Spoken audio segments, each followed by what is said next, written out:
I may not have all the best information, but I'm going to outwork you, and you would have to kill me to get me to stop chasing my dream. Have you made that decision? You don't need to know a little more. You need to execute a little more. You need to get after it. You need to make some mistakes. Perfection is the lowest possible standard. Quit trying to be perfect. You don't need to know everything. The best people I know in business, they take action when they don't know everything. They learn what they can and they go execute. They make a mess. You need to embrace the mess. Embrace the chaos. You're never going to know everything you think you need to know. That's why my low IQ, and I'm not kidding when I say that, is to some extent an advantage. I don't think about all the stuff I don't need to know. You take action. The Lord has a way. When you step into a new space of revealing to you the people, places, resources, and things you need in that space, and you go from there and you go to the next one. Here's the time to act. When the idea is hot and the emotion is strong. That's the time to act. Action pronto. Action immediate. Action as soon as possible. Because if you don't, here's what happens. We call it the law of diminishing intent.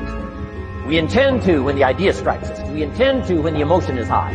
But now if you don't translate that into action fairly soon, now the intent starts to diminish. And a month from now it's cold. A year from now, it can't be found. So act. Set up a discipline when the emotions are high and the idea is strong and clear and powerful. That's the time to set up the discipline. I have a great friend of mine named Carl Edwards, who was a NASCAR driver. I sponsored his car for a number of years. And he said the scariest thing in NASCAR is when there's a crash in front of you, we are trained to drive right into the smoke.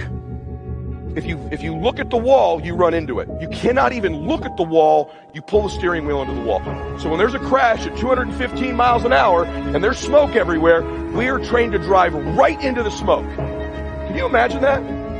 Imagine the fear level of driving into the smoke at 200 miles an hour when you know there are crashed cars in front of you. That's what you do as a driver to win.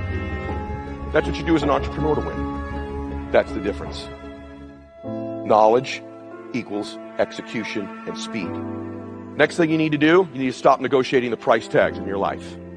The fact of the matter is that when I was struggling, I was constantly negotiating whether it was worth it. Is it worth it? I'm away from my family. It's costing me money. I had to come to this seminar. Is it when you're negotiating the price you're paying all the time? Does that sound familiar to you? Yes or no? Or the people around you are negotiating the price you're paying all the time. When I was poor and broke, when I would walk into a store, we all relate to this, I didn't look at what I wanted. I looked at price tags and I flipped them over. What's it cost? What's it cost? What's it cost? What's it cost? I can get that one. When I looked at a menu, what's it cost? What's it cost? I'll get that. People who come from scarcity and are poor thinkers are constantly negotiating price. Wealthy people, there's a thin veil. They negotiate worth. There's a difference between cost and worth. Is what I'm doing worth it? Is what I'm doing worth it? Not what's it costing me. In fact, the price you will pay for not winning is infinitely greater the rest of your life than the price you will ever pay to win. But you're negotiating it too often. You're vacillating. It takes your energy. It strips your focus. For most people, their will to win is for sale. For most people, with enough failure, enough setbacks, enough adversity, you can buy them. They will relent. They will sell their dream. They'll sell their kids. They'll sell their future. This is the truth. You remember I said this to you because you're going to face this moment. There's going to be a point in time in your life where what you know is not enough. And if you're me, when I arrive at those points, I got to find something higher than me to pull me through. And you're going to have to rely on your faith and the decision you've made where you've negotiated the price in advance before it hits. Because for most people, enough of that, they'll relent. Yeah, it just wasn't for me. I learned all this stuff, just the timing was right. Or, you don't know about where I live. Where we live, this stuff doesn't work.